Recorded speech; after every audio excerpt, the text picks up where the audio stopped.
Assalamualaikum warahmatullahi wabarakatuh. Di sini kita akan mempresentasikan fungsi database menggunakan Umano. Perkenalkan, saya Sekara Yuning Tias, NPM 59. Perkenalkan, saya Tika Nur Aini, NPM 151. Perkenalkan, saya Hakimah, NPM 78.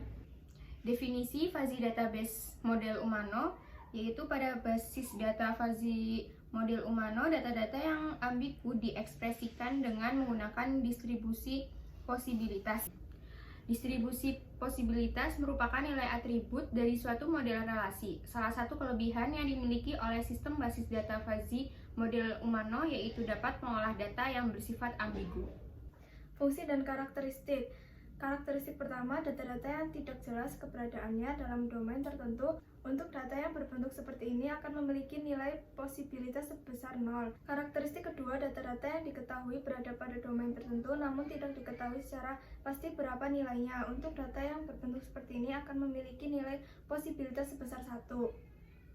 Karakteristik ketiga, data-data yang belum jelas ini keberadaannya karena dimungkinkan memiliki lebih dari satu nilai. Untuk data yang berbentuk seperti ini akan dirumuskan nilai posibilitas pada setiap elemen himpunannya, sehingga data yang digunakan akan dipilih berdasarkan nilai posibilitas yang tertinggi dari data-data yang ada. Contoh soal, dari 30 data yang diperoleh di Biro Umum Hukum dan Kepegawaian merupakan data PNS tentang umur, pendidikan, kompetensi, dan golongan ruang. Dari 30 data PNS yang diperoleh, terdapat 7 data yang ambigu, yaitu kriteria kompetensi seperti terlihat pada tabel 1.1. Setelah melihat data yang ada pada tabel, langkah pertama adalah fuzzy Umano adalah mengubah data ambigu yang diperoleh pada tabel 1.1 dengan mengungkapkannya menggunakan distribusi kemungkinan. Ungkapan pada sebaran kemungkinan adalah sebagian jika data yang ambigu mempunyai nilai yang tidak pasti. Berapa nilainya? Karena tidak diketahui, maka nilainya dinyatakan tidak diketahui. Jika data yang ambigu harus tidak ada nilainya atau kosong, maka dinyatakan menjadi tidak terdefinisi. Dan jika data yang ambigu mempunyai nilai lebih dari satu nilai, maka dirumuskan dengan ekspresi kemungkinan. Misal, Taro mempunyai umur 36 dan 38. P yang menandakan bahwa Talas mempunyai umur 36 atau 38. Hasil dari proses ekspresi menggunakan distribusi kemungkinan yang diperoleh dapat dilihat pada tabel 1.2. Setelah diketahui nilai kemungkinan dari masing-masing data ambigu, maka dilakukan proses query fuzzy dengan membentuk himpunan fuzzy. Berdasarkan data yang diperoleh pada penelitian ini, himpunan fuzzy yang dibentuk masing-masing variabel sebagai berikut ini.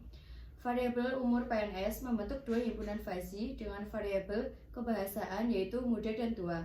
Himpunan fuzzy untuk variabel usia yaitu muda 30 hingga 45 tahun, sedangkan yang tua 45 hingga 60 tahun. Selanjutnya, dengan grafik tersebut akan muncul fungsi keanggotaan seperti pada gambar 1.1. Berdasarkan gambar 1.1, maka fungsi keanggotaan untuk variabel umur dapat dirumuskan sebagai berikut. Variabel kompetensi PNS membentuk tiga himpunan fuzzy dengan variabel kebahasaan yaitu muda dan tua. Himpunan fuzzy untuk variabel usia cukup 75 hingga 85, baik 85 hingga 95. Dengan grafik fungsi keanggotaan akan tampak seperti pada gambar 1.2. Berdasarkan gambar 1.2, maka fungsi keanggotaan untuk variabel umur dapat dirumuskan sebagai berikut. Selanjutnya dilakukan perhitungan derajat keanggotaan masing-masing variabel untuk dapat menentukan nilai kekuatan api pada langkah selanjutnya. Berikut perhitungan derajat keanggotaan masing-masing variabel. Derajat keanggotaan variabel umur dihitung dari fungsi keanggotaan yang ditentukan. Pada tabel 1.4 merupakan hasil perhitungan fungsi keanggotaan. Langkah terakhir adalah proses query. Proses query dilakukan dengan memasukkan kategori kriteria rekomendasi kenaikan jabatan struktural seperti umur, pendidikan, kompetensi, dan kelas ruangan. Inputan dilakukan oleh pengguna untuk mencari karyawan yang diinginkan sesuai dengan kriteria yang diinginkan. Misal, user ingin mencari pegawai yang mempunyai usia muda dengan pendidikan terakhir S1, mempunyai nilai kompetensi yang sangat baik yaitu pada kelas 3. Maka dari 30 data diambil pegawai dengan kode pegawai P0002, P0007, dan P0015 dengan cara perhitungan API. Kekuatan sebagai contoh derajat keanggotaan PNS dengan kode pegawai P002 adalah yaitu usia 57 tahun sama dengan 0,8, pendidikan S1 sama dengan 1, skor kompetensi level 2 sama dengan 0, ruang kelas 3 per D sama dengan 1. Hitung kekuatan api sebagai berikut. Alfa predikat sama dengan jumlah derajat keanggotaan dibagi jumlah semua variabel. Dengan data yang tadi disebutkan, maka alfa predikat sama dengan 0,8 ditambah 1 ditambah 0 ditambah 1 dibagi 4 dan hasil 0,7. Pegawai negeri sipil yang punya nilai kekuatan api tertinggi dari 3 besar yang berarti pegawai tersebut layak mendapat rekomendasi kenaikan pangkat struktural. Hasil perhitungan kekuatan api dapat dilihat pada tabel 1.5 sebagai berikut.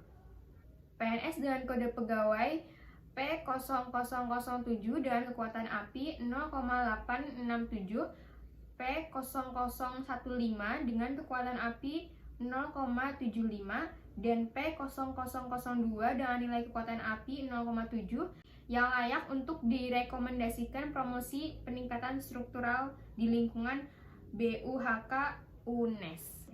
Sekian presentasi dari kelompok kami. Wassalamualaikum warahmatullahi wabarakatuh.